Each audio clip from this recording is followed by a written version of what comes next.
Buenas noches a todos. Espero que se encuentren muy, pero muy bien.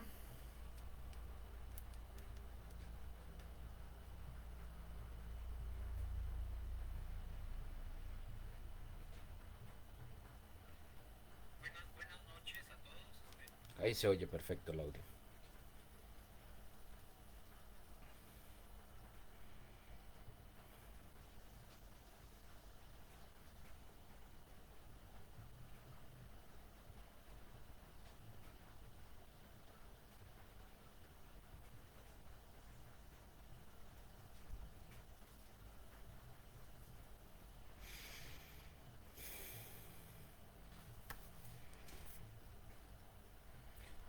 Bueno, un saludo a todos, esperando que todos se encuentren muy bien.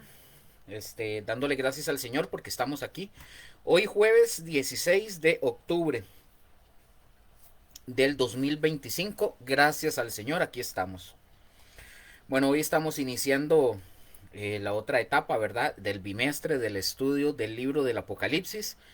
Ya el jueves 2 de octubre finalizamos el tercero o el segundo, no recuerdo. Creo que fue el tercero, sí, el tercer bimestre. Estamos ahorita, creo que en el cuarto, si más no me equivoco. Sí, estamos en el cuarto, iniciando el estudio, bueno, en esta etapa que nos corresponde ya iniciar acá. Bueno, vamos a dar inicio de una vez, porque es mucho lo que hay que ver, entonces espero poder avanzar y terminar lo que tengo que terminar en este estudio. Entonces vamos a iniciar orando para poder empezar y que el Señor nos dirija en lo que es la instrucción y la enseñanza de su palabra, ¿verdad?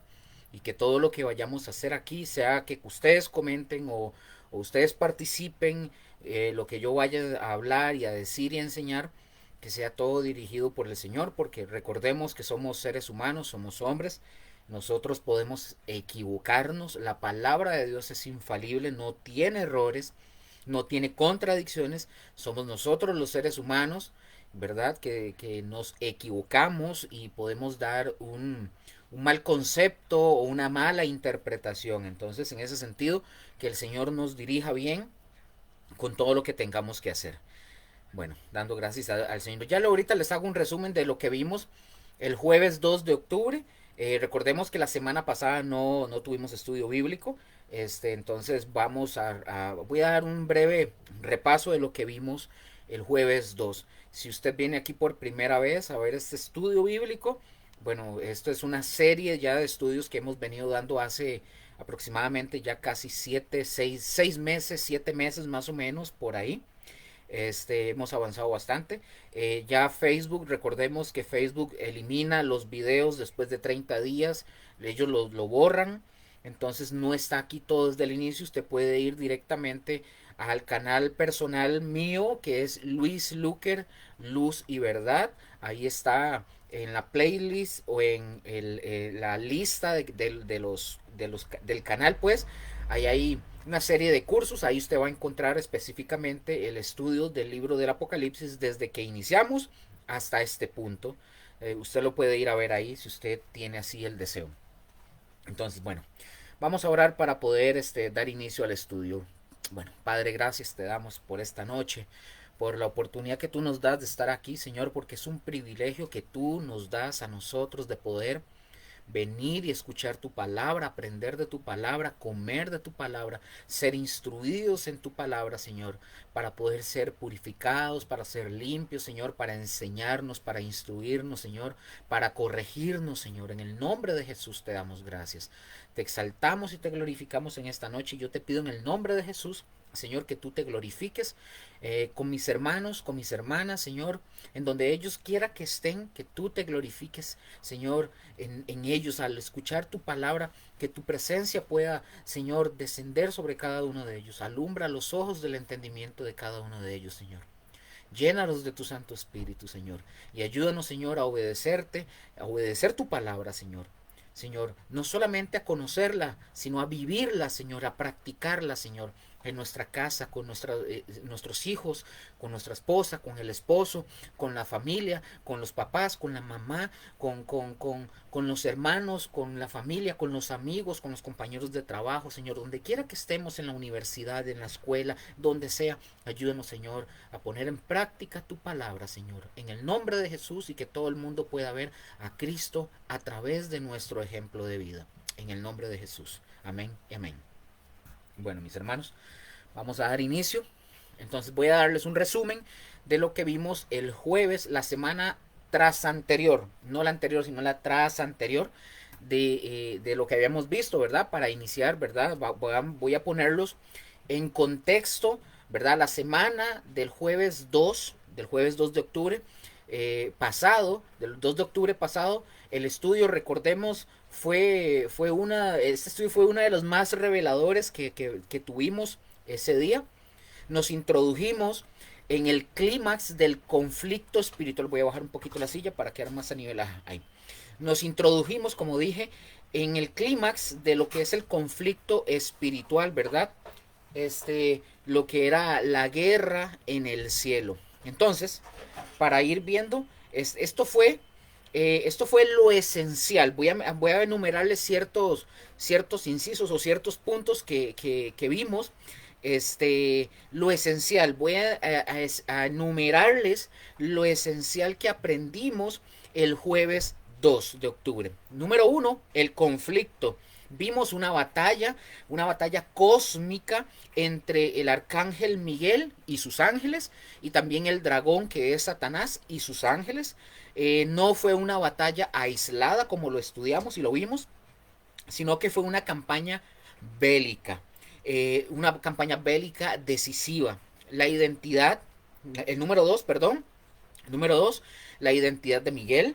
Aclaramos, ¿verdad? Aclaramos con bases bíblicas sólidas, no solamente tirando al aire pensamientos o ideas, sino que aclaramos con bases bíblicas sólidas, que Miguel es el arcángel, un poderoso príncipe angelical, y no es una representación de Jesucristo como algunas otras posturas o algunas otras denominaciones creen y piensan, ¿verdad? No es Jesucristo. Miguel, este arcángel Miguel, actúa bajo la autoridad de Dios, no con la autoridad propia de Cristo. Entonces, eso por un lado. Número 3, el resultado y su propósito de lo que habíamos visto. Satanás y sus ángeles fueron derrotados y expulsados del cielo para siempre. El propósito de esta batalla fue quitarle a Satanás el acceso al cielo, ya lo vimos, donde él actuaba como el acusador de nuestros hermanos día y noche. Buenas noches, Moni. ¿Todo bien? ¿Cómo están? Un abrazo.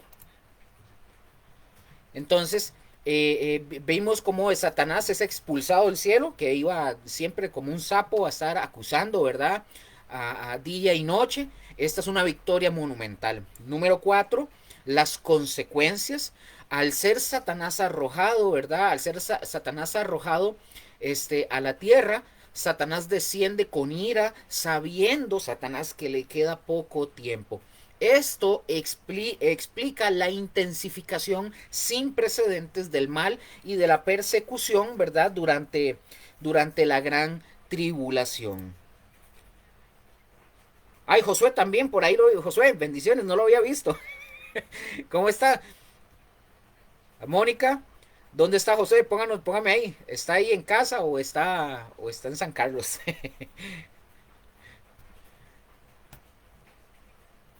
Entonces, número 5, nuestra victoria. Aprendimos las 3 maneras invencibles que Dios nos da para poder vencer al acusador, ¿verdad? Las mismas que usaron los mártires.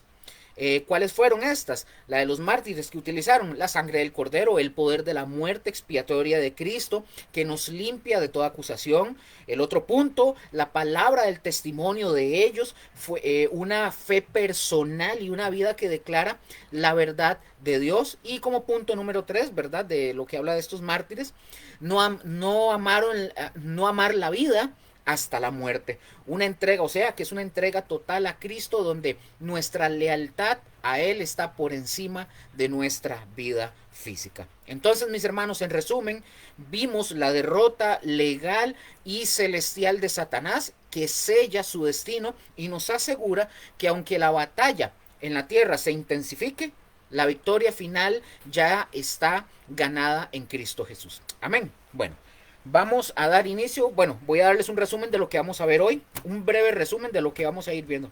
Ah, qué dicho a José que están en la casa. Qué bien, me alegra. Excelente.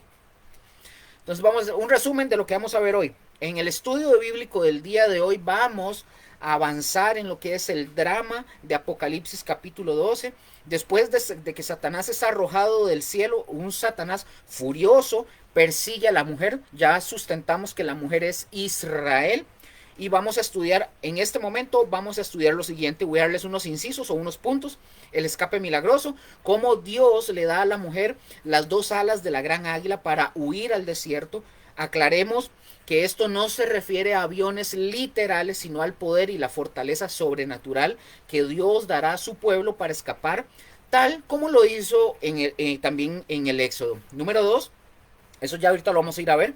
El ataque desesperado, como Satanás arroja agua como un río tras la mujer, simbolizando una inundación de persecución, ejércitos, mentiras y mentiras destinadas a destruir a Israel. Número 3, la protección divina, cómo la tierra ayudó a la mujer, mostrando la intervención providencial de Dios para proteger a su pueblo escogido y frustrar los planes del enemigo. Y número 4, el cambio de blanco. Al no poder destruir Satanás a la nación de Israel protegida, Satanás volcará su ira en contra del resto de la descendencia de ella, que son todos los que creen en Jesús durante la gran tribulación. Amén. Creo que hasta ahí, por lo menos esa introducción y lo que vimos en la semana tras anterior, ya quedamos claros con eso. Vamos a ver, ahora sí, continuando en lo que nos quedamos, vamos a ver que este pasaje donde estamos en Apocalipsis capítulo 12, versículo del 13 al 16, vamos a seguir ahí, vamos a ver que este pasaje no es solo una historia futura, es un recordatorio poderoso de que Dios siempre, siempre guarda y protege a los que son suyos. Amén. Bueno, Apocalipsis capítulo 12, versículo del 13 al 16 nos habla de que Satanás ataca a la mujer, pero Dios protege a la mujer. Lean conmigo, por favor, ahí sus Biblias. Dice, y cuando vio el dragón que había... Aquí, vean, antes de esto, aquí vamos a aprender algo muy interesante. Voy a dar unas referencias o voy a dar unos datos que yo creo que tal vez muchos no lo saben, pero se van a dar cuenta hoy, pero que es interesante para conocer esto. Dice, versículo 13, y cuando vio el dragón que había sido arrojado a la tierra, persiguió a la mujer que había dado a luz al hijo varón, y se le dieron pongan atención, y se le dieron a la mujer las dos alas de la gran águila para que volase de delante de la serpiente el desierto, a su lugar, donde es sustentada por un tiempo y tiempos y la mitad de un tiempo. Y la serpiente arrojó de su boca tras la mujer agua como un río para que fuese arrastrada por el río. Pero la tierra ayudó a la mujer, pues la tierra abrió su boca y tragó el río que el dragón había echado de su boca. Voy a tratar de ir un poquito rapidito, ¿verdad? Y no entretenerme mucho para poder ver todo. Ojo con esto. Vean qué glorioso que es nuestro Señor Dios Todopoderoso. Ojo lo que dice. Persiguió a la mujer que había dado a luz al hijo varón. Pongan atención. Algunos hombres, hablando de eruditos, enseñan que la mujer es un símbolo que representa a todo el pueblo de Dios, incluyendo a la iglesia. Eso, mis hermanos, es lo que algunos creen y piensan. ¿Por qué, Luker? Porque ellos utilizan esto para poder avanzar con la idea de que la iglesia va a estar aquí durante la gran tribulación. Pero pongan atención a esto. Pero si la mujer representara a todo el pueblo de Dios, o sea, a la iglesia y a Israel, entonces yo pregunto, ¿quiénes son estos que dice la escritura? ¿Quiénes son el resto de la descendencia descrita en Apocalipsis capítulo 12, versículo 17? O pregunto, o aquellos de los que acabamos de hablar hace un momento que ya están en el cielo. Ahora, ahora, si bien es cierto, hay principios, ¿verdad? Hay principios, ¿verdad? De aplicación a la iglesia. Pongan atención, hay principios de aplicación a la iglesia. Pero el contexto inmediato de Apocalipsis capítulo 12, con las referencias al desierto, el tiempo determinado y el trasfondo del Antiguo Testamento, apuntan claramente a Israel como el referente primario en el plan escatológico, o como le podríamos llamar como los judíos en ese momento, a los judíos mesiánicos en particular. No estoy hablando de judíos mesiánicos de ahorita, cristianos que se hacen, que se creen judíos, no. Estoy hablando de judíos que en ese momento llegan a creer en el Mesías, por eso judíos mesiánicos en particular de ese momento. Entonces, ahora, pongamos atención. Eso, así me gusta, Mónica. Escriban ahí, escriban, hablen. También Josué, porfa. Oiga, ahora, pregunta, ¿por qué Satanás entonces ataca al pueblo judío? Y esta es una pregunta de toda la historia, no solamente de la gran tribulación. Esta es una historia de toda la Biblia. Entonces, mis hermanos, la razón es porque, ojo con esto, es porque Israel, desde el tiempo antiguo, desde Abraham, ha tenido un rol sumamente crítico en el plan de redención de parte de Dios. Primeramente, de Israel salió el Redentor, empezando por ahí. Este, perdón, voy a estornudar, es que estoy haciendo un trabajo, estoy haciendo un trabajo en madera y lo tengo aquí atrás. Entonces me llegó el olor del pino así, pero fuerte. Entonces, primeramente Israel, ¿verdad? De Israel salió el Redentor, que es Jesucristo. Segundo punto, estaba en el cumplimiento de su plan porque Jesús prometió que el pueblo judío existiría y que le daría la bienvenida a Jesús cuando Él regresara en gloria a este mundo. Ustedes lo pueden ver en Mateo 23-29. Jesús lo dijo, los judíos le van a dar la bienvenida cuando ellos lo reconozcan realmente como su redentor, o sea, a su Mesías. Ahora, pregunto, ¿Satanás ha tenido éxito en querer destruir al pueblo judío? No, mis hermanos, yo creo que no hay un pueblo entre todos los pueblos de la tierra que haya sufrido tanto como los judíos. Así que si Satanás, suponiendo, si Satanás tuviera éxito en destruir al pueblo judío, entonces el plan eterno de Dios sería completamente frustrado. Pero sabemos que en realidad no va a ser así nunca. Entonces, la persecución, mis hermanos, de Israel, pongan atención, la persecución de Israel es parte del programa satánico para poder frustrar y poder estorbar la obra de Dios, pero Israel va a ser odiada por Satanás. Ahora, imaginémonos, por ejemplo, a Satanás con una furia tremenda, y no solamente por algunas de sus características, sino porque es Israel. Israel es el pueblo elegido de Dios y es esencial para el propósito de Dios, para el tiempo de la eternidad. Por eso el texto dice, versículo 14, y se le dieron, ojo, y se le dieron a la mujer las dos alas de la gran águila. Aquí vamos a aprender algo de la gran águila, para que volase de delante de la serpiente al desierto a su lugar. Alas de la gran águila. Esto, mis hermanos, cuando escuchamos esta frase, este es un emblema de la liberación del Éxodo. En Éxodo 19:4, ahí nosotros vemos este emblema. Quiero que entiendan esto, por favor, y así, pongan sus oídos así. Algunas personas, ¿verdad? Han llegado a afirmar que la referencia de las dos alas de la gran águila posiblemente se esté refiriendo a un gran avión de transporte militar, que puede ser un avión que puede ser utilizado para evacuar a las personas en una situación de emergencia. Repito, eso es lo que algunas personas creen. Ahora, yo quiero hacer un comentario respecto a esto, el cual este comentario yo ya lo hice en un curso que es de Escatología 1, que lo tenemos en el canal. Con respecto a este punto, lo quiero retomar aquí para aclarar esto. Dice el texto que se le dio a la mujer las alas de la gran águila. Ya ustedes y yo sabemos que la mujer representa al pueblo de Israel.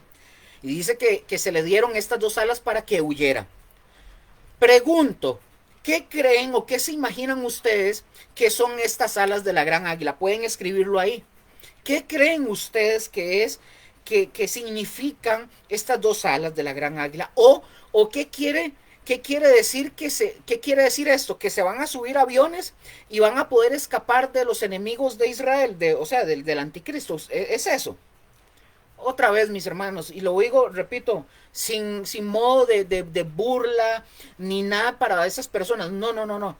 De nuevo, otra vez, mis hermanos, hacer esto o decir esto es afirmarlo, decir o hacer esto o afirmarlo es especular, y como yo ya lo he mencionado muchísimas veces, en reiteradas ocasiones, hace muchos años, un escritor, repito, no me acuerdo de este hombre, del autor, no recuerdo, hace muchos años un escritor que hizo un libro, él vendió muchísimos libros y parte de las interpretaciones que este hombre, este autor hacía respecto a Apocalipsis, tenía que ver con interpretaciones de que a Israel le iban a dar aviones para que escaparan rápidamente en el periodo de la gran tribulación.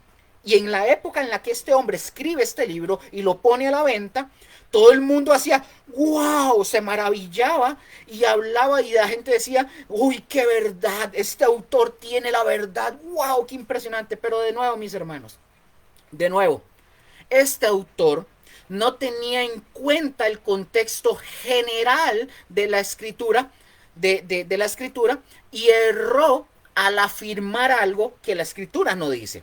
Ahora, quiero aclarar algo. El lenguaje claramente apunta a una intervención divina sobrenatural similar a la del Éxodo. Yo quiero aclarar algo. Yo no estoy descartando, ¿verdad? Por aquello, no lo estoy afirmando, pero tampoco puedo descartarlo porque no ha pasado. No estoy descartando que Dios pueda utilizar medios humanos como parte de su provisión. Pero el énfasis está en el poder divino, no en la tecnología. Amén. En Éxodo, pongan atención, en Éxodo capítulo 19, versículo 4, y también en Isaías capítulo 40, versículos 18 al 31, no lo voy a leer porque está muy largo, la Biblia nos dice y nos interpreta qué es lo que significan estas dos alas de la gran águila. O, o, o que Dios, o mejor dicho, que Dios le da alas de águila. Vean lo que dice Éxodo 19:4. Conmigo ahí, por favor, ustedes con sus Biblias, ahí, todos junticos. Vean lo que significa esto. Vamos a ir viendo paso por paso porque vean que es la Biblia la que interpreta la Biblia. Dice, Éxodo 19:4, vosotros visteis lo que hice a los egipcios y cómo os tomé, dice, sobre alas de águilas y os he traído a mí. Aquí, mis hermanos, en ese texto, aquí ya nosotros tenemos una pista de lo que significa alas de águila. Y nosotros, mis hermanos, conocemos la historia del Éxodo, ¿verdad? Ya la conocemos. Entonces, vuelvo a hacer la pregunta. Pregunto, ¿el Señor les envió aviones a los israelitas en el tiempo del Éxodo? ¿O, verdad que no? No sale. Pregunto de nuevo, ¿les salieron alas en la espalda a los israelitas y empezaron a volar? Como el personaje que sale en la fábula de los X-Men, Arcángel se llama, un personaje, sale con alas. La gente salió volando con alas. No, mis hermanos, no lo dice el texto. Ya vamos a ir viendo. Vamos ahora a Isaías, capítulo 40, versículo 28 al 31. Sí se los voy a leer, porque no está tan largo, pero voy a leérselos. Leo, sí. Ojo lo que dice. Pongan atención y escuchen. Ojo. Dice Isaías 40, 28 al 31. ¿No has sabido, no has oído que el Dios eterno es Jehová, el cual creó los confines de la tierra?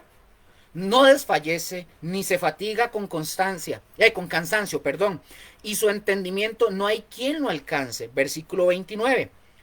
Él da fuerza al cansado y multiplica las fuerzas al que no tiene ningunas. Versículo 30. Los muchachos se fatigan y se cansan, los jóvenes flaquean y caen. Versículo 31. Pero los que esperan a Jehová tendrán nuevas fuerzas, levantarán alas como las águilas, correrán y no se cansarán, caminarán y no se fatigarán. Observemos bien esto, mis hermanos, eso que acabamos de leer. ¿Se están dando cuenta ustedes de lo que de lo que trata el Señor en darles cuando dice de darles alas? La misma Biblia responde y se trata cuando la Biblia habla de que les dará alas como de águila, está hablando o se trata de darles fuerza y vigor. O sea, lo que está diciendo el texto es, yo te voy a dar fuerza para que huyas de tus enemigos. Cuando nosotros tomamos esta promesa, por ejemplo, para nosotros y decimos, los que esperan en Jehová levantarán alas como águilas, la imagen es sumamente hermosa. Pero pregunto, ¿quiere decir que nosotros vamos a levantar vuelo en los aires como Peter Pan? ¿O que nos van a crecer alas? No, mis hermanos. Ahí no dice que ustedes y yo vamos a volar. Dice, correrás y caminarás. No dice que volaremos. Por lo cual, mis hermanos, podemos ver cómo este autor, el que escribió esos libros y la gente se maravilló, vendió muchos, dicho sea de paso, y que todas aquellas personas que llegaron y se lo creyeron, incluso lo defendían, que quedan hoy, y lo digo así, no lo digo por ofender, pero quedan hoy prácticamente haciendo el papel de ridículos por no saber o por decir algo sin tener realmente el conocimiento de lo que estaban diciendo. Más cuando nosotros vemos que la escritura se interpreta por la misma escritura y nos dice que solamente significa que Dios les va a dar fuerzas para que se movilicen y el vigor para que ellos puedan huir.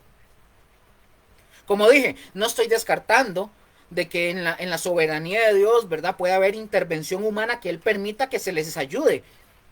Pero no ha pasado, pero por lo menos hasta el momento no puedo decir que son aviones. Yo no puedo decirle que les van a dar aviones. Si les dan aviones en ese momento, pues gloria a Dios. Pero el texto de la Biblia es contundente al enseñarnos de que es vigor, fuerza, ese empuje para que huyan, corran, ese vigor para que arrollen. Amén. Hasta ahí vamos claros. Los que están en casa,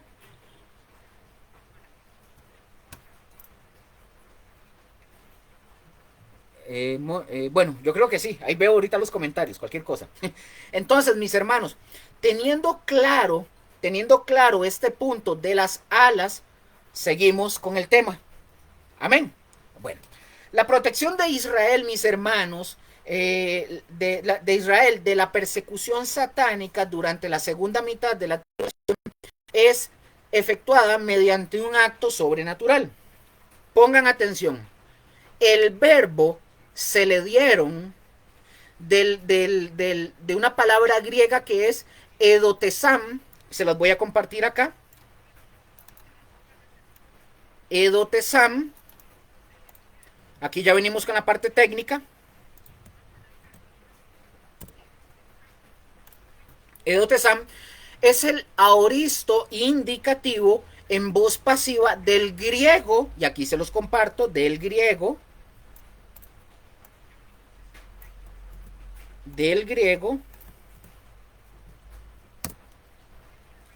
ahí está, vamos a ver. Entonces repito, el verbo se le dieron es el aoristo indicativo, voz pasiva del griego didomi, del Strong 1325. Pongan atención, la voz pasiva, ya esto lo hemos hablado mucho, pero Luker, ¿por qué tanta majadería con eso? Es bueno que ustedes conozcan esto, para que cuando ustedes vayan a estudiar la Biblia, no solamente, bueno, cuando nosotros estudiamos hermenéutica, una de las cosas que se nos enseña es ver, ¿verdad? Las palabras claves y ver toda la gramática, ver los tiempos verbales y todo eso. Pero también parte de eso es conocer los tiempos verbales, pero del griego, no del español, porque pueden haber diferencias. Entonces, es mejor que usted lo conozca para que no piense que es que estamos jugando de, ay, qué vocabulario. No, es para que usted tenga la información, usted vaya a investigar y si estamos equivocados, usted ahí me expone públicamente sin ningún problema, pero si estamos equivocados, me puede corregir. También puede ver si estamos hablando falsedad, pero es para que usted tenga el conocimiento, que no lo bailen, ¿verdad? Entonces, la voz pasiva, mis hermanos, tiene una función teológica o de pasivo divino. ¿Qué quiere decir esto? Me dirán algunos. Que es Dios el que da, es Dios quien da. El Dios soberano le da a la nación de Israel protección necesaria en tiempos angustiosos, al igual como lo hizo cuando liberó al pueblo de la esclavitud en Egipto. Amén. Entonces, la figura, las dos alas de la gran águila, como dije ahora, es un emblema de una liberación sobrenatural. El águila, recordemos, es conocida como la reina de las aves y se caracteriza también por su fortaleza y por su agudeza de su visión. Ahora, además del águila, ¿verdad? Hablando del águila, el águila vuela más alto que ninguna otra ave que pueda haber aquí en el planeta. De manera, mis hermanos, que la figura es un excelente símbolo de la manera milagrosa que Dios utilizará para proteger a la nación escogida, o sea, Israel. Ahora, vean, voy a leerles un comentario de una mujer que ya ella falleció hace mucho. Ella se llamaba, era una profesora, se llamaba Josephine, ya he dado ciertos comentarios de ella. Se llamaba Josephine Meisenbaerde Ford. Es difícil, ¿verdad? Ella era profesora del Nuevo Testamento en la Universidad de Notre Dame en Indiana, en Estados Unidos. Aunque esta mujer en este comentario que voy a mencionar escribe desde una perspectiva liberal, pero ella hace el siguiente comentario. Leo textualmente lo que ella dice para que ustedes vean qué interesante lo que ella menciona. Repito, una perspectiva liberal, pero vean qué interesante lo que dice. Ojo, como un águila que revuelve y cuida de su nido y vuela vigilante sobre sus polluelos, así la chequina de Dios recubre las tiendas de Israel y la sombra de la chequina se extiende sobre ellos. Y como un águila extiende sus alas sobre sus polluelos, los carga y los transporta sobre sus alas. Así Dios los llevó y los transportó y los hizo habitar en los lugares fuertes de la tierra de Israel. La palabra del Señor los hizo habitar en su tierra y no permitió que ninguno de ellos siguiese adoración extraña.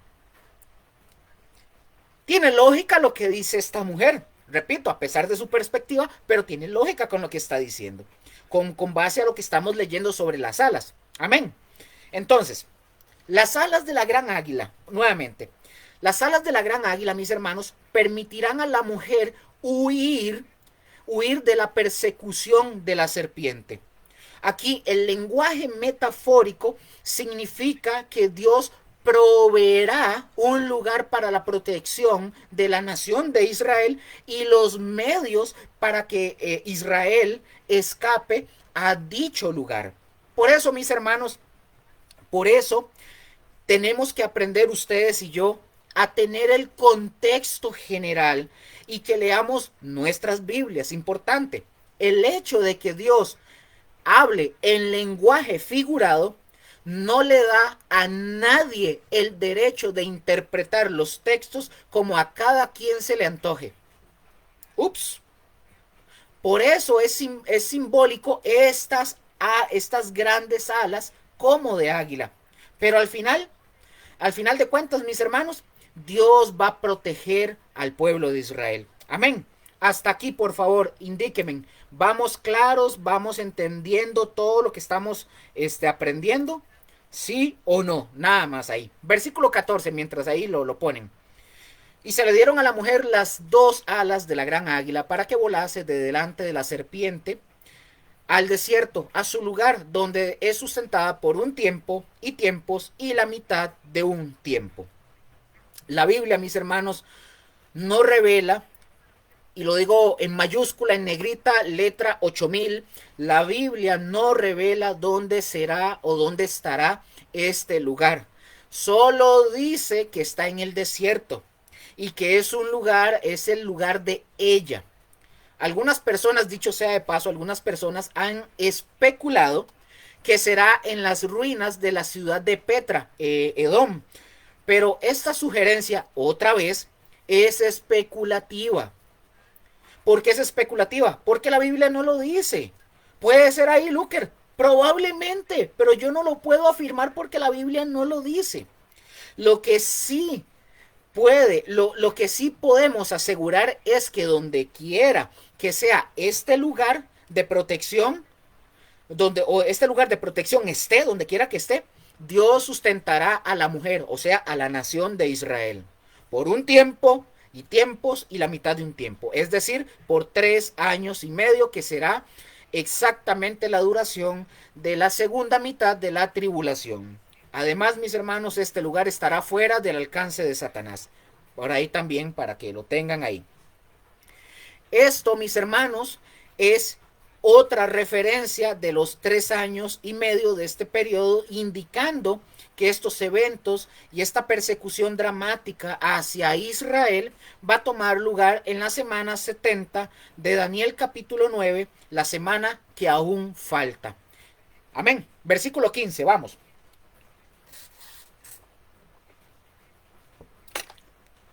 Versículo 15, para ir avanzando.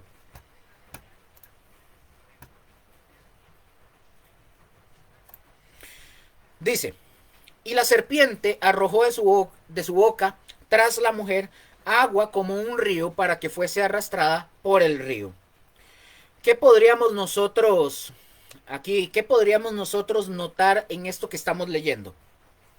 Bueno, que la furia de Satanás se derramó contra Israel.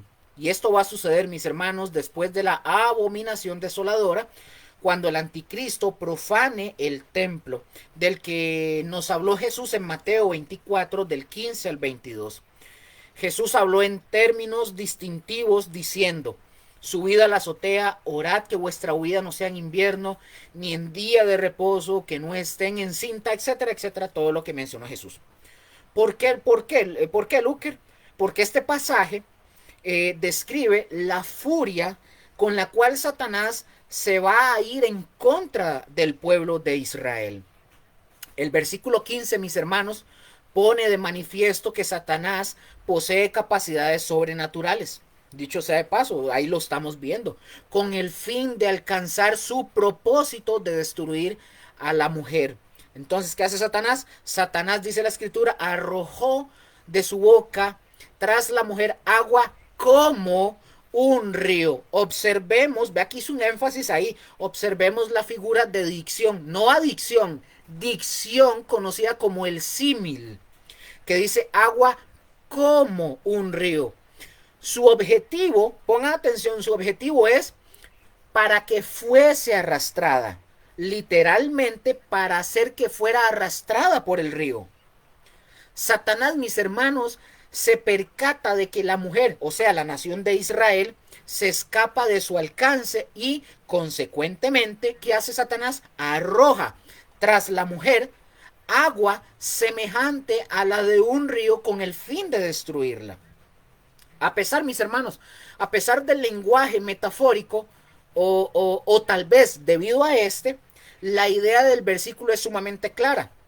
¿Qué quiere decir? El enemigo de Dios y de su pueblo hace un esfuerzo sobrenatural para intentar exterminar a la descendencia de Israel. Así como lo ven. Versículo 16, para ir avanzando. Versículo 16. Dice, pero la tierra ayudó a la mujer, pues la tierra abrió su boca y tragó el río que el dragón había echado de su boca.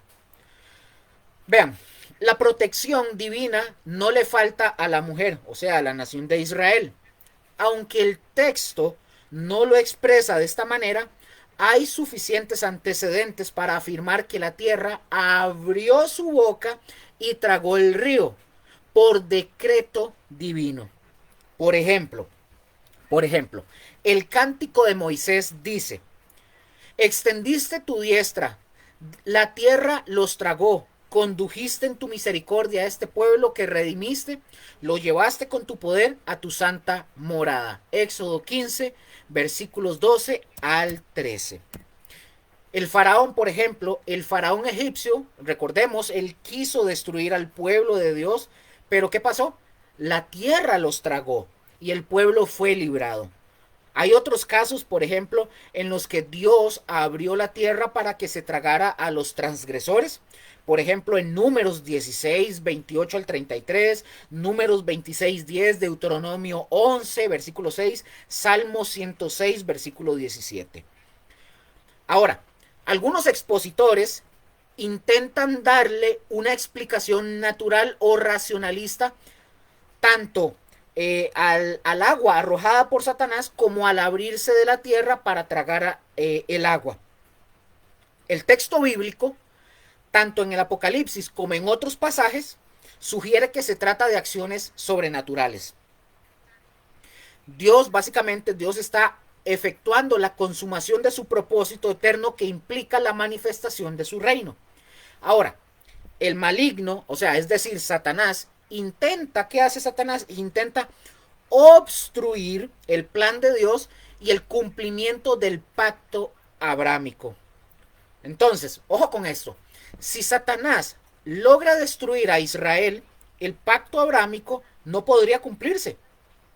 Como lo menciona un hombre, en un comentario, un hombre llamado de apellido Suet, él dice, en un comentario, leo textualmente lo que él dijo, dice él: el dragón no es contrincante para hacer frente a los poderes dados por Dios. Y eso es una gran verdad. Este pasaje, mis hermanos, que estamos leyendo, claramente describe la protección final de Dios hacia el pueblo de Israel. Él va a proteger a Israel de la furia de Satanás y del anticristo en la gran tribulación, porque estarán trabajando en conjunto el dragón con el anticristo, que el anticristo es la bestia, ¿verdad? Recordemos algo muy importante: Satanás es un imitador. Él es un imitador de Dios el Padre, ¿verdad? De Dios el Padre, es imitador de Dios el Padre, del Hijo y del Espíritu Santo. Y en esta época de la gran tribulación, en esta época de la gran tribulación, Satanás va a tratar de representar a sus tres figuras. ¿Cuál? El dragón, que es Satanás; el anticristo, ¿verdad? La bestia, el personaje, ¿verdad? Que sería como el hijo. Y el tercero, el falso profeta, que tiene que ver con esa religión con esa falsa religión en todo el mundo. En Isaías, por ejemplo, en Isaías capítulo 59, versículo 19, hablando de ese río que habla Apocalipsis, vean lo que dice aquí proféticamente. Pongan atención. Isaías 59, 19. Dice: y temerán desde el occidente y el nombre de Jehová, y desde el nacimiento del sol su gloria. Porque vendrá el enemigo como río, mas el espíritu de Jehová levantará bandera contra él. Ahora, mis hermanos, podemos entender muchas cosas con esto, ¿cierto? ¿Verdad? Yo creo que sí. Apocalipsis, versículo 12, 17. Aquí vemos la ira del dragón que se enfoca contra el pueblo de Dios. Vean lo que dice. Vamos a ver.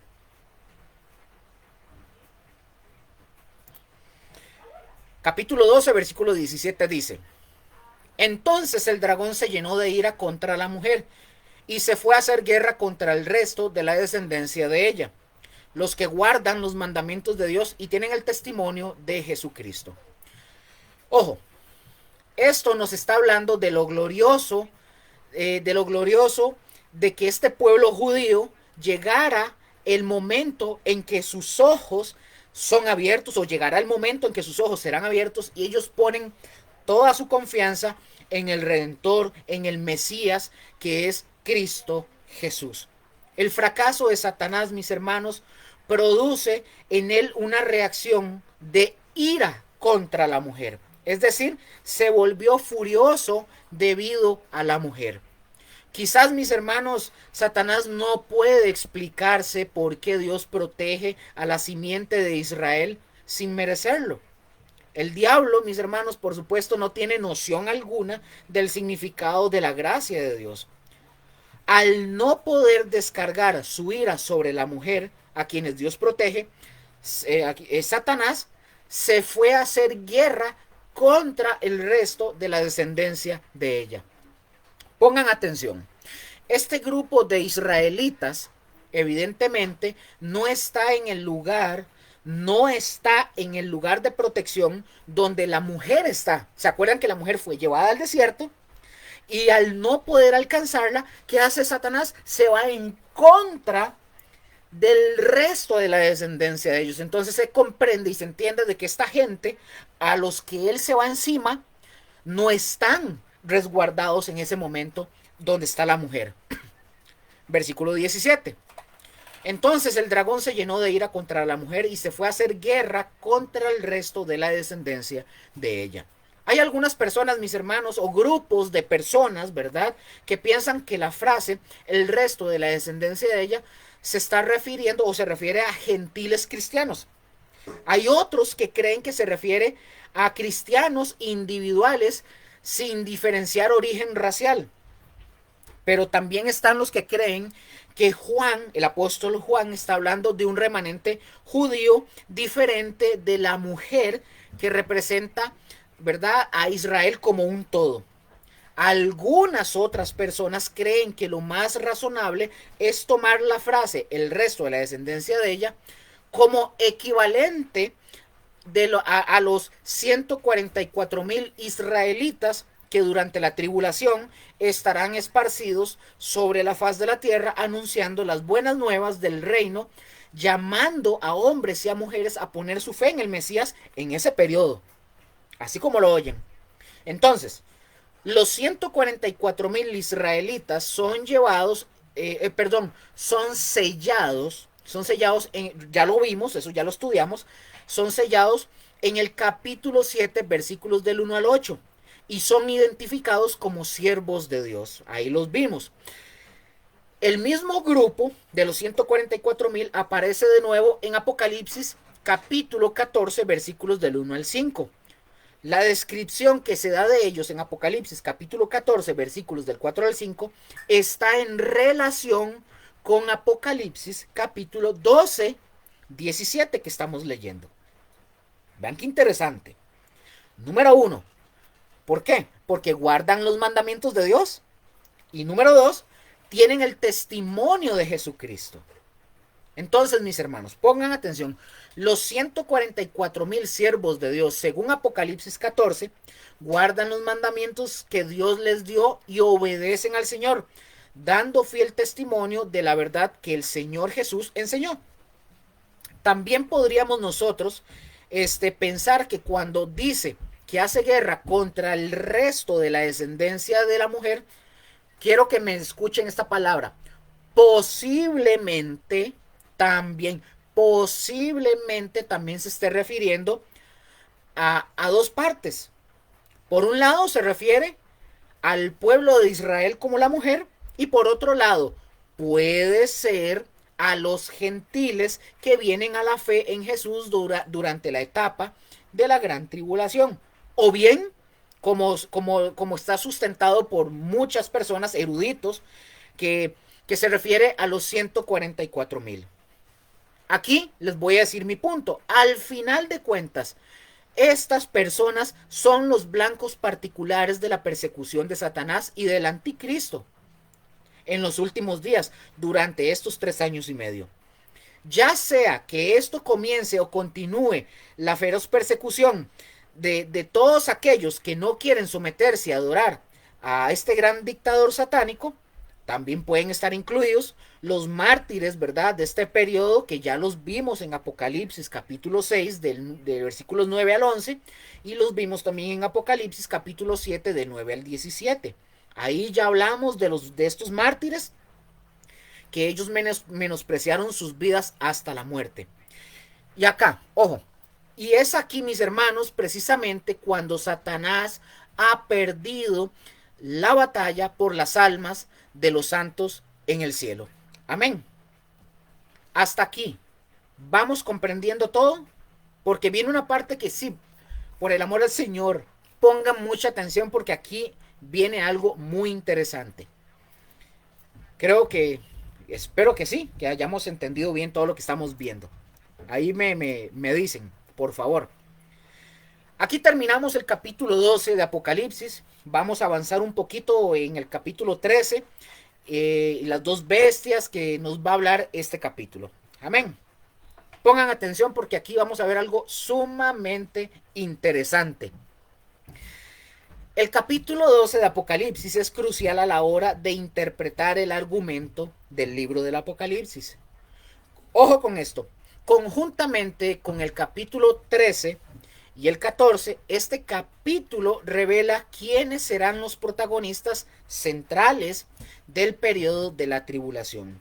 Son 5 los protagonistas mencionados en este capítulo. Vamos a ir viendo.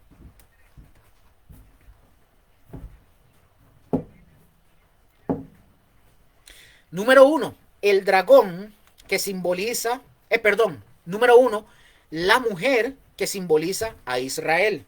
Número 2, el dragón que representa a Satanás. Número 3, el hijo varón que se refiere a Jesucristo.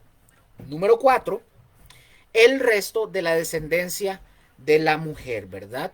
Que puede referirse, como dije, puede referirse a los 144,000 israelitas sellados por el Señor en Apocalipsis capítulo 7 del 1 al 8 y que reaparecen nuevamente en Apocalipsis capítulo 14 versículos del 1 al 5. Entonces, mis hermanos, pongan atención, como ya es característico en el Apocalipsis, el contenido, pongan mucha atención, el contenido del capítulo 12 está expresando o está expresado en lenguaje figurado. Por ejemplo, las figuras de dicción, sin embargo, no dan licencia para que el intérprete aplique una hermenéutica alegórica o espiritualizante a la hora de descubrir el significado de las figuras usadas para comunicar el mensaje. El texto, mis hermanos, dice que la mujer es una señal. Eso significa que la mujer simboliza a algo o a alguien.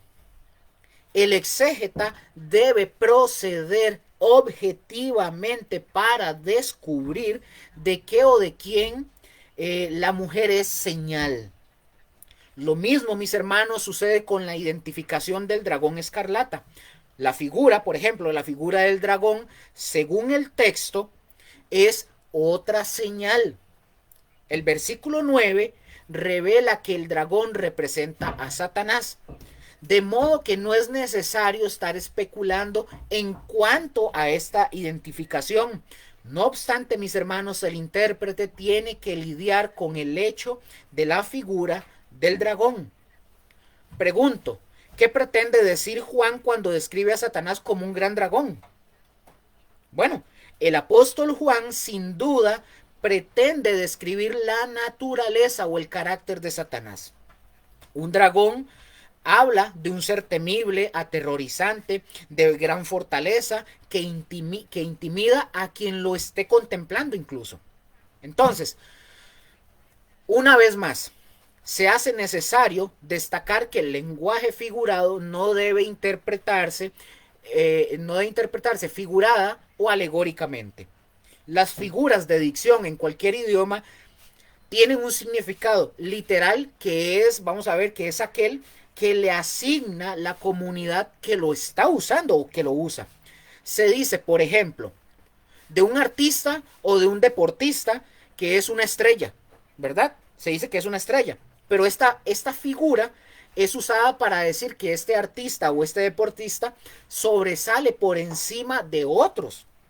Entonces, a veces se describe a una persona con el calificativo como de ¡qué bárbaro!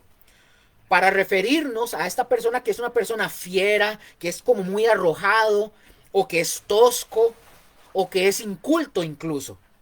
Entonces, en definitiva, mis hermanos, decir que el Apocalipsis es un libro de símbolos y que por lo tanto no puede interpretarse literalmente, sino que hay que espiritualizarlo, no es el procedimiento correcto. Así de simple. El lenguaje figurado tiene por objeto expresar de manera concreta ideas o conceptos abstractos. Por lo tanto, una interpretación literal del Apocalipsis toma en cuenta la utilización de las figuras de dicción a través del libro del Apocalipsis. Estoy dándole el cierre al capítulo 12, ¿verdad? Por aquello. La literatura apocalíptica posee esa característica y eso la diferencia, entre otras cosas, de los demás géneros literarios. En este capítulo también se revelan varios temas que forman parte importante del argumento del Apocalipsis. Se menciona el gran poder del dragón, sus 7 cabezas, sus 10 cuernos, 7 coronas o diademas y su capacidad para arrastrar a la tercera parte de las estrellas del cielo, o sea, ángeles. Esto indica que posee un poder de gran alcance. No obstante, mis hermanos, ese gran poder, ¿verdad? El dragón es desalojado del cielo después de luchar contra el arcángel Miguel. Esa guerra espiritual ocurre en medio de la gran tribulación. Satanás es arrojado a la tierra, desde donde él intenta destruir, ¿verdad?, a la simiente de Abraham y a los 144,000 israelitas que han sido sellados para que proclamen el mensaje del evangelio del reino. Entonces, hablando de Satanás, su fracaso es total porque Dios protege a la mujer y al resto de la descendencia. Una verdad central en este capítulo se relaciona con el reino del Mesías. Se dice con claridad que él regirá con vara de hierro a todas las naciones. Eso se cumplirá literalmente cuando Cristo venga con poder y gloria. En Apocalipsis 12, versículo 10, Juan afirma, recordemos que esta palabra que le voy a decir ya la he mencionado, no la voy a repetir, ya me imagino que deben de saberla. En Apocalipsis 12, versículo 10, Juan afirma prolépticamente varias verdades contundentes respecto al reino. Dice, la victoria, el poder y el reino de nuestro Dios y la autoridad de su Mesías son realidades, mis hermanos, que se harán manifiestas cuando el reino cuando el reino sea establecido. Todo esto constituye el centro mismo del argumento del Apocalipsis. Dios ha de consumar su propósito tanto dentro de la historia como en la eternidad. Amén. Ese es el cierre del Apocalipsis capítulo 12. Continuemos, todavía me queda mucho tiempo.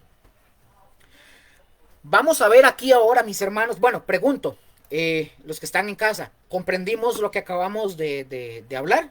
¿Sí? Si todo está claro, ahí me lo hacen saber. Si no, ahí veo cómo hago y se los vuelvo a explicar. Vamos a ver, mis hermanos, a la bestia que sale del mar. En este punto les ruego, y Rose también que está aquí, sí, cójalo, que quiero que pongan atención a esto, porque aquí vamos a ver algo que no lo dice en la Biblia, no está, pero van a ver algo interesante. Vamos a ver a la bestia que sale del mar, Apocalipsis 13, versículo 1. Digo esto para dejarlos así picados y que se queden.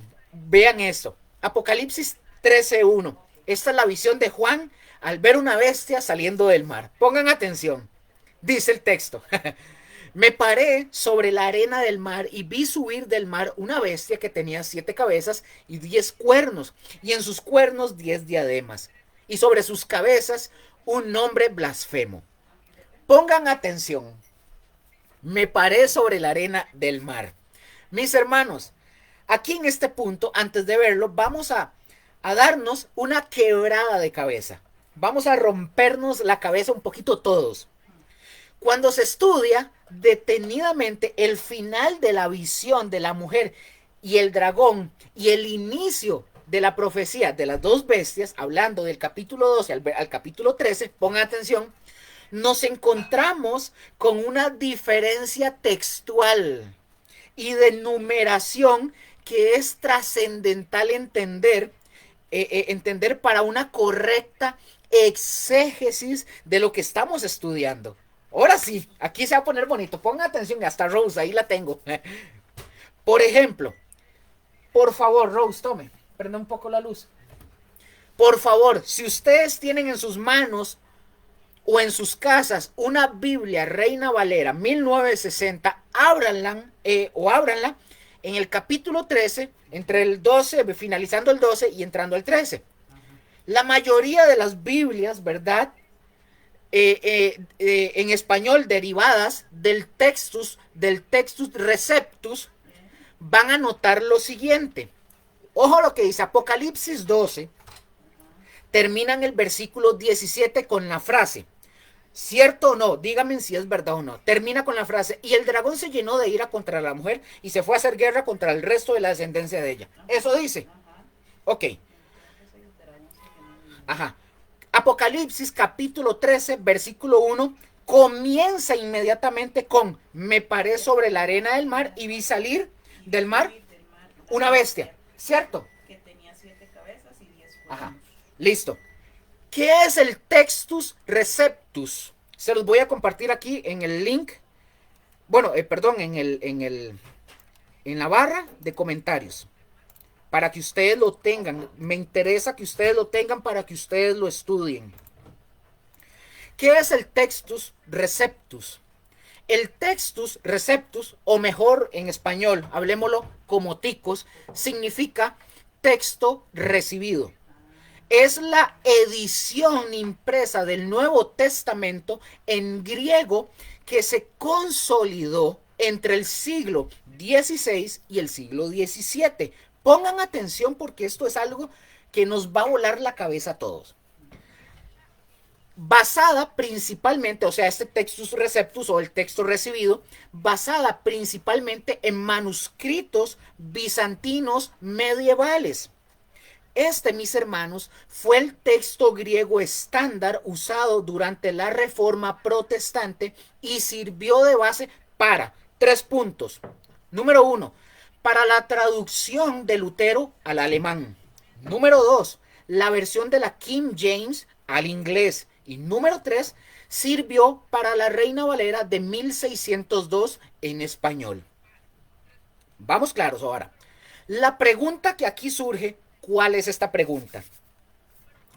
¿Quién es? Viene la pregunta para todos. ¿Quién es el que se para sobre la arena del mar? Dice Rose que Juan. Vamos a ir viendo esto. Pregunto, ¿el apóstol Juan en visión o el dragón? ¿Cuál de los dos?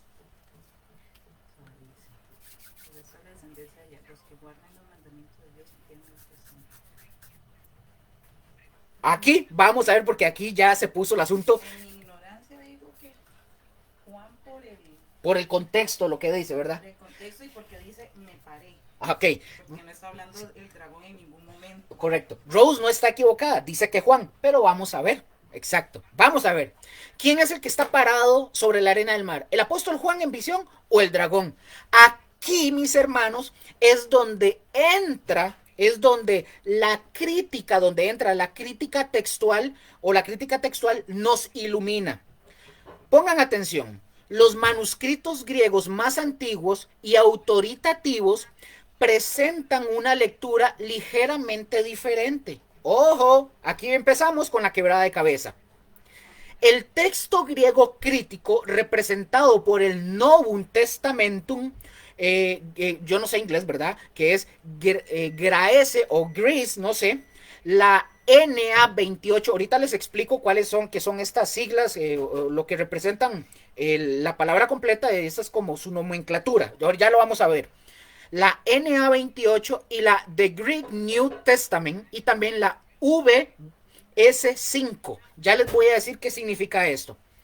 Que es la base de casi todas las traducciones modernas como la Nueva Versión Internacional, la Dios habla hoy, la Biblia de la palabra hispanoamericana.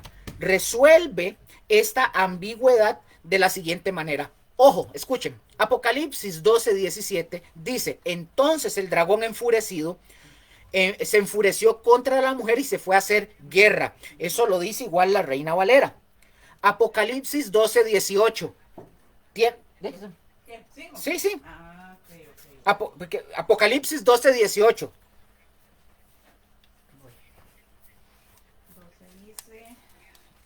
12:18. Apocalipsis 12:18. No lo tiene. No lo tiene. Perfecto. Dice Apocalipsis 12:18. Y se paró sobre la arena del mar. Apocalipsis 13:1. Y vi que del mar subía una bestia. Ah, la NA 28 y la VS5 tiene un significado sencillo. La NA 28 significa el Novum Testamentum Graece. Se los comparto acá. Edición 28, eso es lo que significa acá. Ya les voy a decir de dónde sale todo esto, porque ya les dije, esto es una rompedera de cabeza. La Novum Testamentum Graece, que es la NA 28, 3 puntos. Es la edición académica más usada por especialistas, empezando por ahí. Número 2. Incluye el texto griego con un aparato crítico muy detallado. Y número 3. Como edición de estudio avanzado. Ahora, la VS5 es esta, se las comparto. Es de Greek New Testament United Bible Societies, la quinta edición. Ay. Eso, ¿la qué? The Greek New Testament. Eso significa VS 5. Eso ahí está en la barra de los comentarios para que lo tengan. ¿Qué hace esta que estoy hablando? Es la edición pastoral para traductores.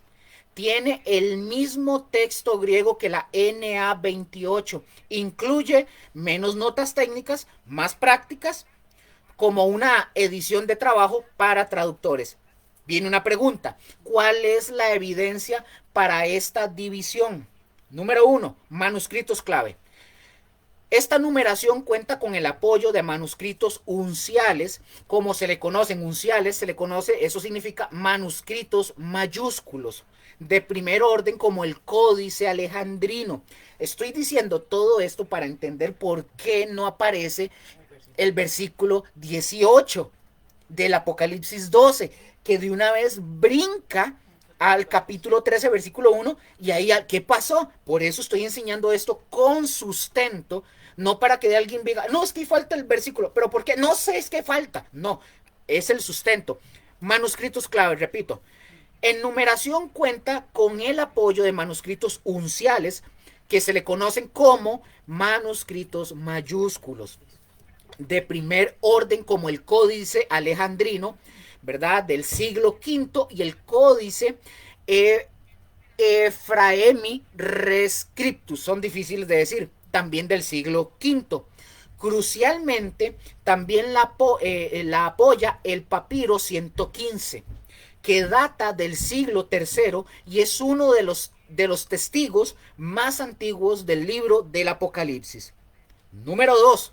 Análisis de los expertos de Bruce Metzger.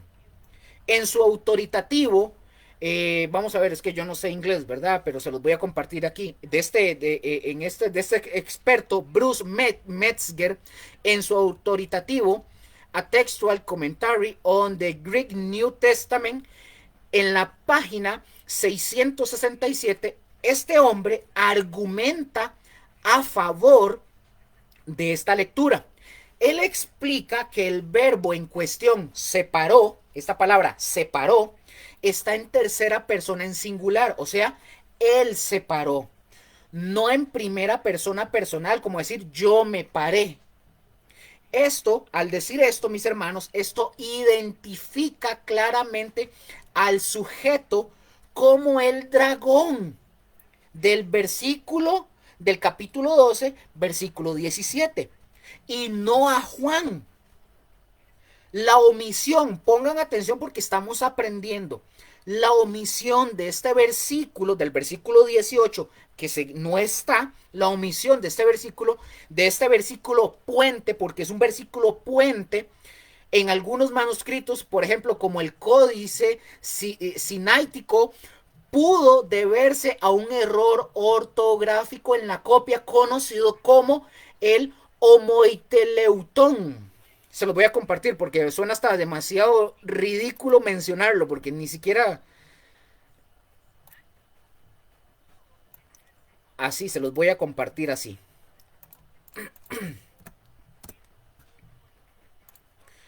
Conocido como el homoiteleutón, donde, pongan atención, donde el ojo del escribano o del escriba salta de la palabra mujer en el versículo 17 del capítulo 12 a la palabra mar en el versículo 18 o del capítulo 13 al versículo 1, omitiendo la línea intermedia.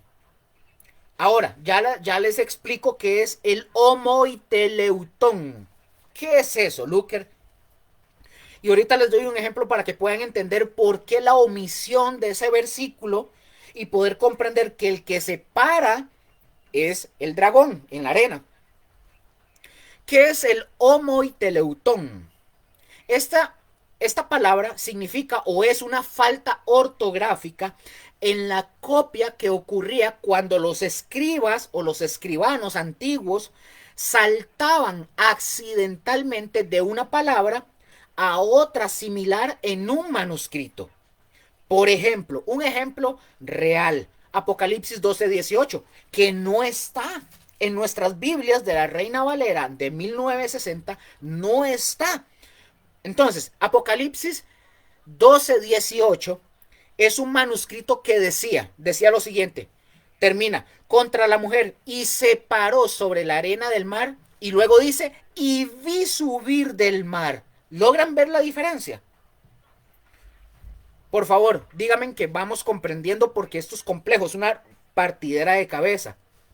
El Apocalipsis 12:18, como no está aquí, diría, contra la mujer y se paró sobre la arena del mar. Ahí ya está hablando de otra persona. Luego Juan entra y dice, y vi subir del mar. Un copista, básicamente un copista pudo haber saltado del primer mar al segundo mar, omitiendo todo lo del medio. Hasta aquí me están comprendiendo. Porque esto es importante conocerlo, es importante que lo pueda explicar bien para que lo puedan entender. Entonces, gracias, Ro, sí. Y a Mónica, gracias también. Una definición sencilla para ustedes. Una definición sencilla. El homoiteleutón pronunciado, bueno, ahí que lo vemos, ¿no? Porque es difícil de pronunciar. Es esto, mis hermanos. Es el error del salto del ojo. Eso es. El error del salto del ojo que cometían los copistas antiguos al transcribir manuscritos. ¿Esto qué es? Ocurre, mis hermanos, cuando el ojo del escriba salta de una palabra o frase a otra similar que aparece más abajo, omitiendo, ojo lo que estoy diciendo, omitiendo accidentalmente todo el texto que hay entre medio. Número 2, el mecanismo paso a paso. Imaginemos esto, imaginemos, por favor, ustedes en sus casas, imaginemos que un copista debe transcribir este texto original, estamos suponiendo, Jesús amó a María y también a Marta y sanó a Lázaro. La falta, ¿dónde está la falta ortográfica? No es un error en la inspiración de la palabra, es un error ortográfico que no cambia el contenido y no cambia la sustancia para que lo tengamos presente. La falta. Estoy poniéndoles un ejemplo. Un ejemplo, el texto que nosotros diríamos. Jesús amó a María y también a Marta y sanó a Lázaro. Encontremos ahora esto, pero con la falta. El copista está ahí, sentado, todo foforón, seguro muy cansado de escribir. El copista lee y hace, Jesús amó a María. Su ojo del escriba, su ojo se distrae y salta hacia abajo. Yo creo que a todos nos ha pasado en algún momento. A todos. Su ojo se distrae y salta hacia abajo a la línea que también empieza con a Marta. Que empieza con a Marta. Se omite toda la línea del medio. Entonces el copista continúa escribiendo y pone y sanó a Lázaro. Resultado final del texto. Estamos haciendo un supuesto, ¿verdad? Resultado final del texto con la falta. Diría, Jesús amó a María y sanó a Lázaro. Pero en el original decía, Jesús amó a María y también a Marta. Y sanó a Lázaro. Se brincó todo eso. Jesús amó a María y sanó a Lázaro. La mención de Marta ha desaparecido por completo. ¿Me están comprendiendo? Ejemplo número 3. Un ejemplo real en la Biblia. Esto es un caso famoso en primer libro de Samuel, capítulo 10, versículo 1. El texto masorético hebreo dice, ¿no te ha ungido Jehová por príncipe sobre su pueblo, sobre Israel? Texto de la Septuaginta en griego dice, ¿no te ha ungido Jehová por príncipe sobre Israel? ¿Qué pasó aquí, mis hermanos? Es muy probable, otra vez es muy probable, que un copista hebreo o un escribano, al ver la palabra sobre repetida, saltara de la primera a la segunda, omitiendo la palabra o la frase su pueblo. Esto, mis hermanos, es lo que se le llama un homoiteleutón, no teletón, ¿verdad? Homoiteleutón, un homoiteleutón clásico. 4. 4. Número 4. ¿Por qué es tan importante para nuestro estudio del libro del Apocalipsis? Porque cuando nosotros encontramos diferencias entre manuscritos, como en el caso del Apocalipsis, capítulo 12, versículo 18, el homoiteleutón es una de las explicaciones más probables que usan los especialistas para poder entender cómo pudo surgir la variante. No asumen mala fe, hay que entender esto. No es que se asume de mala fe, sino que es un error humano comprensible. ¿Cómo? Entonces, punto número 5, para seguir avanzando, porque me queda poco tiempo. ¿Cómo podríamos explicarlo nosotros? Se los voy a decir con una analogía. Es como cuando ustedes y yo estamos copiando una receta de cocina. La receta dice, agregue una taza de agua, agregue una taza de azúcar y una taza de harina.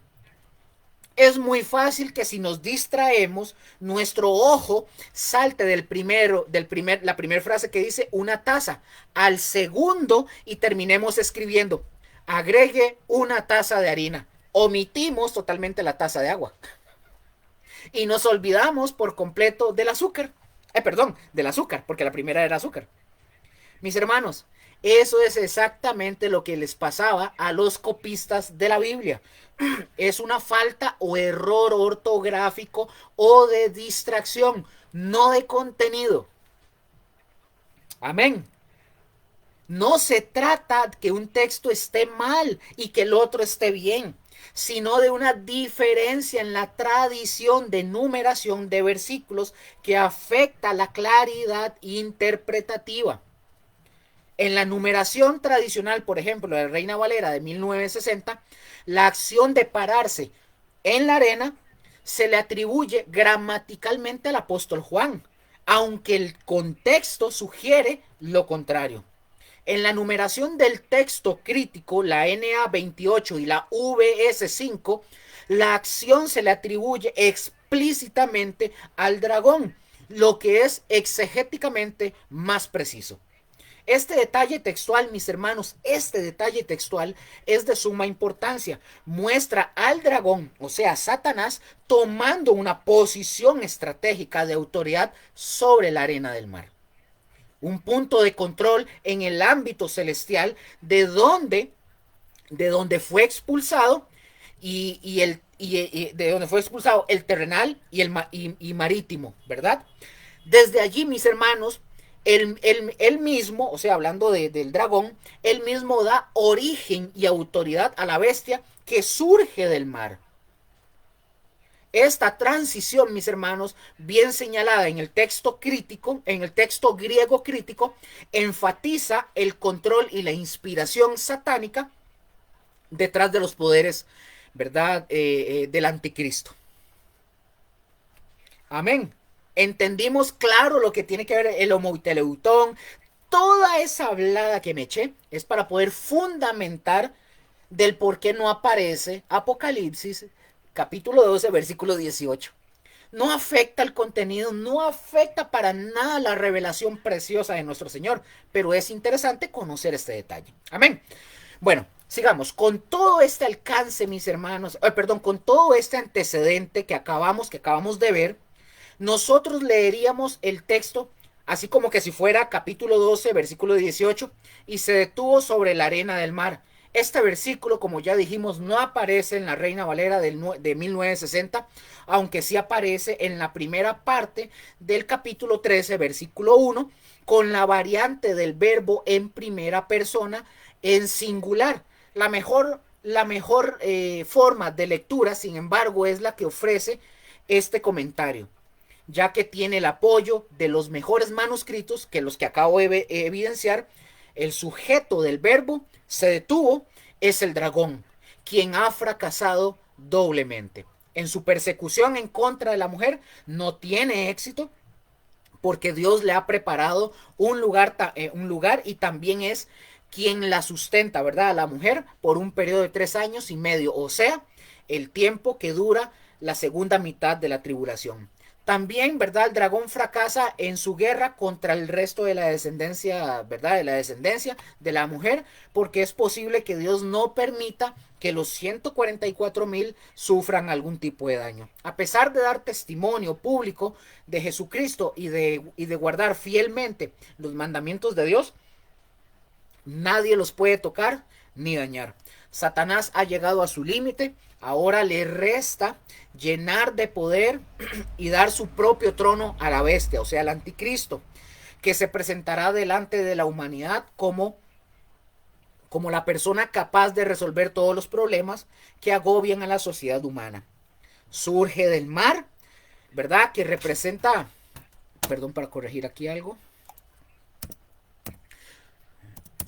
surge del mar, que representa tanto el abismo como las naciones, ¿verdad?, de la tierra, conmocionadas con la presencia del mismo Satanás y sus huestes. El dragón, mis hermanos, hará un intento más por conseguir la supremacía entre los hombres, el reino de las tinieblas. Sin embargo, será derrotado y el reino de luz y de paz será establecido para siempre. En este versículo este versículo es sumamente descriptivo. En el texto griego dice: y vi una bestia subiendo hacia afuera del mar. Eso es lo que diría el texto. Con esta frase, Juan describe la visión a través de la cual Dios le revela cómo hará su entrada en el escenario de la historia el personaje que por 3 años y medio se convertirá en una especie de dictador universal. Probablemente la presencia de Satanás en la tierra, mis hermanos, ya haya causado muchos estragos en la sociedad. Las naciones estarán plagadas de dificultades, ¿verdad?, completas. En esas precisas circunstancias hará su aparición el personaje a quien el texto llama la bestia que sale del mar. Como lo dice un comentarista, leo textualmente lo que dice: el mar es un símbolo adecuado de la superficie agitada de la humanidad no regenerada, y especialmente de la caldera hirviente de la vida nacional y social de donde surgen los grandes movimientos históricos del mundo. Un momento, dame un chancecito para ver algo.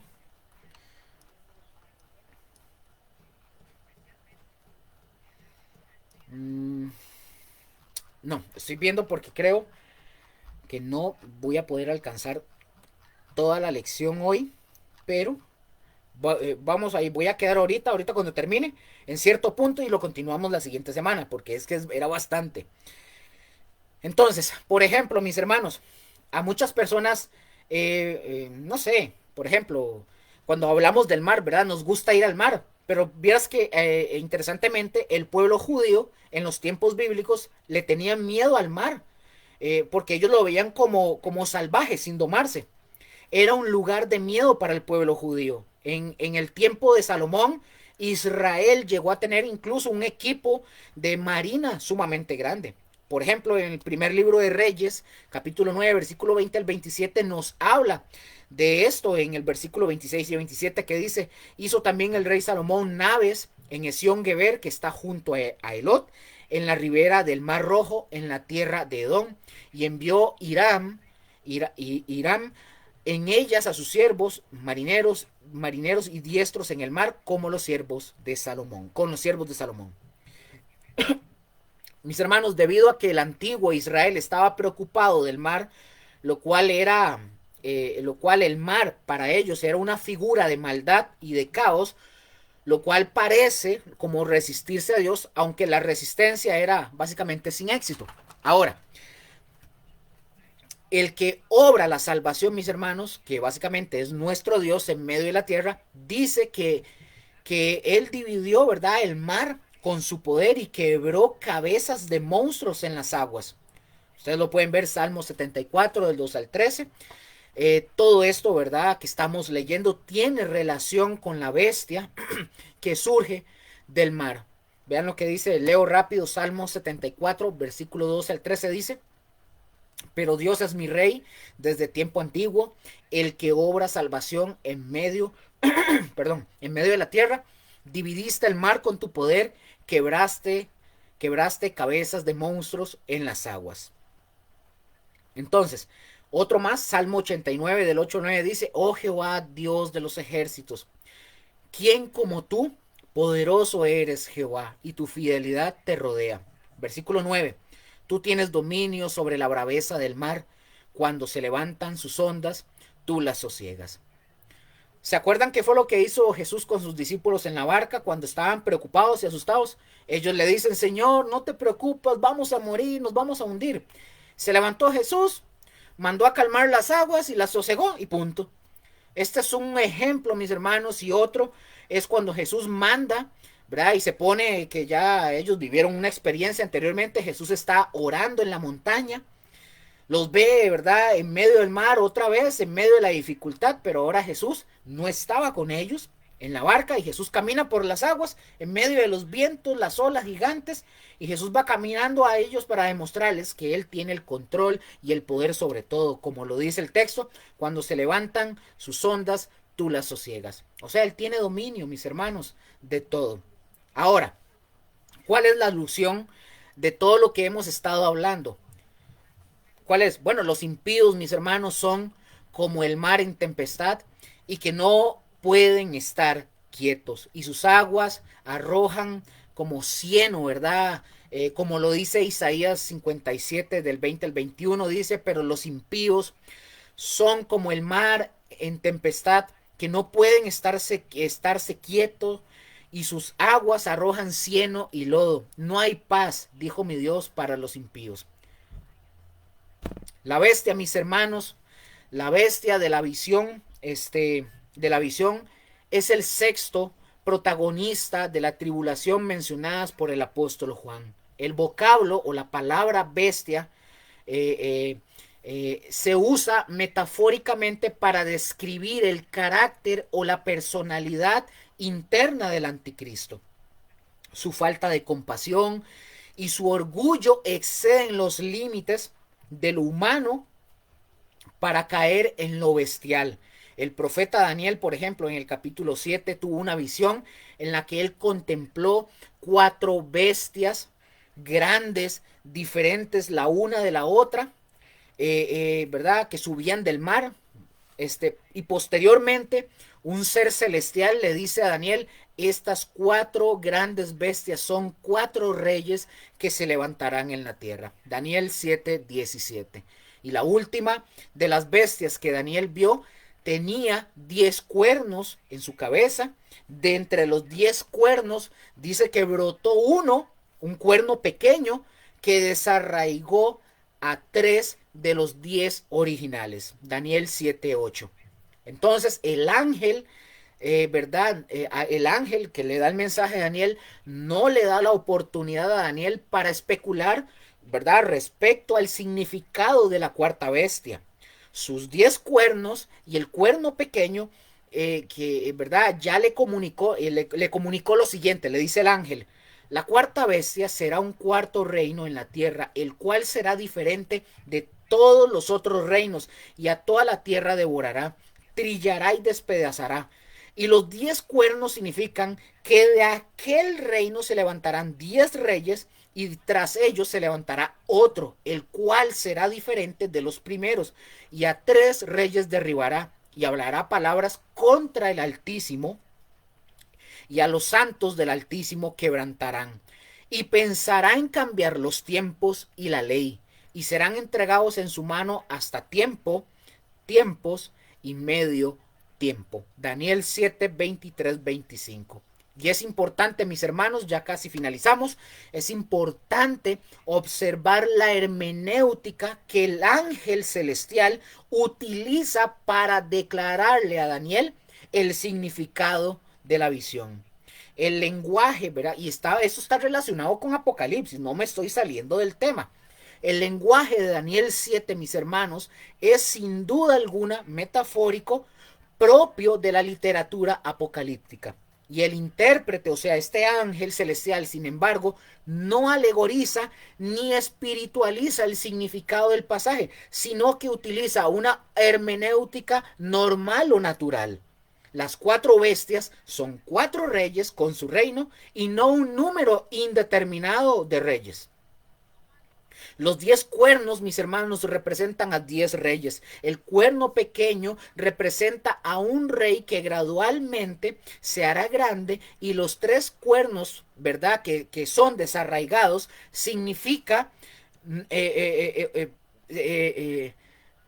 perdón, sí, desarraigados también apuntan a 3 reyes que serán quitados de sus tronos. Yo veo, ya me pasó lo del ojo, que ya iba por otra parte. El mensajero o el ángel celestial le otorga un significado normal a los números mencionados sin especular, mis hermanos. No especula con ellos.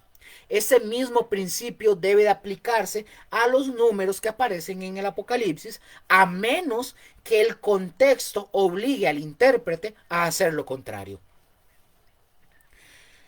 La bestia, y para ir finalizando, la bestia... No, voy a quedar acá. Voy a quedar acá mejor. Para no...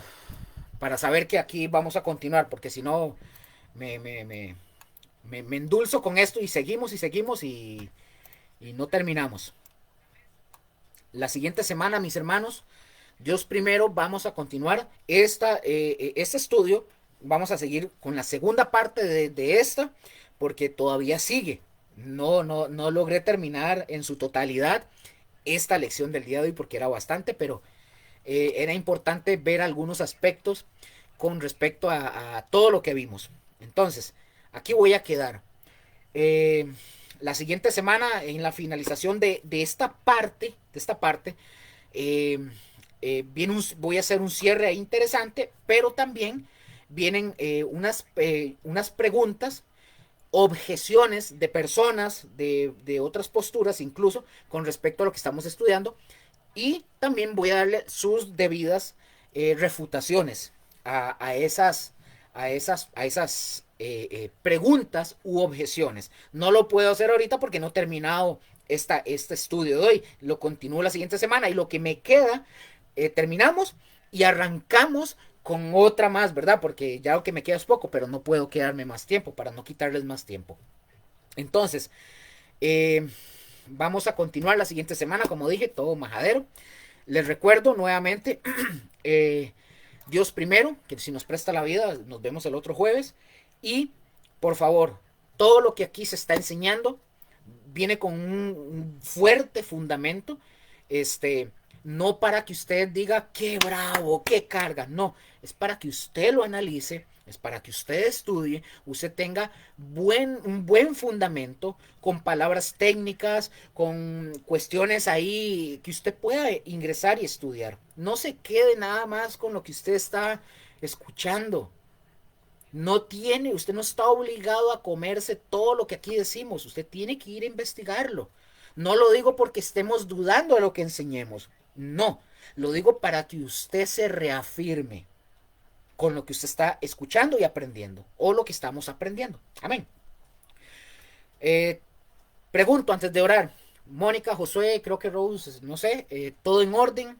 Lo más, eso fue lo humanamente que pude explicar todo, ¿verdad? Yo espero que el Espíritu Santo a ustedes los ilumine y les dé todavía más entendimiento en esto, si algo quedó ahí más o menos.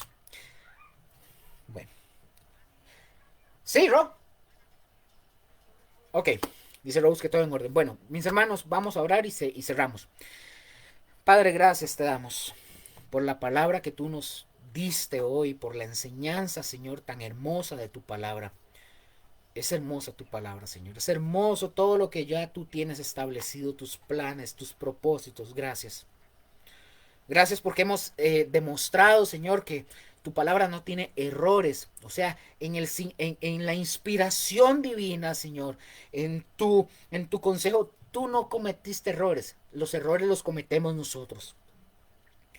Que aunque son errores ortográficos, Señor, no cambian la esencia, no cambian el contenido, no cambian, Señor, esa esencia, Señor, no cambian el- la, la, la, la sustancia, Señor. Gracias por tu palabra. Gracias, Señor, por enseñarnos, Señor. Gracias por iluminarnos. Te pedimos, Señor, que todo lo que aprendamos hoy aprendimos aquí, ayúdanos, porque eso es lo que más nos cuesta llevarlo a la práctica. A esperar en ti, Señor, a confiar en ti, Señor. En el nombre de Jesús, gracias. Yo bendigo a mis hermanos, a todas aquellas personas que no sé quiénes son, que pueden estar viendo esto. Yo los bendigo enormemente, Señor, y yo espero que tu palabra pueda penetrar en los corazones de esas personas, Señor, y que haya un cambio, los transforme, Señor, de una forma total y radical para que puedan ser transformados y ser hechos hijos tuyos, Señor. En el nombre de Jesús. Te damos gracias por esta noche y guárdanos, Señor. Y guarda nuestras mentes, Señor, nuestros sueños también en todo, Señor. En el nombre de Jesús. Amén y amén. Mis hermanos, un gusto, un placer. Nos vemos la siguiente semana. El Señor me los continúe bendiciendo y los amamos un montón. Buenas noches, bendiciones.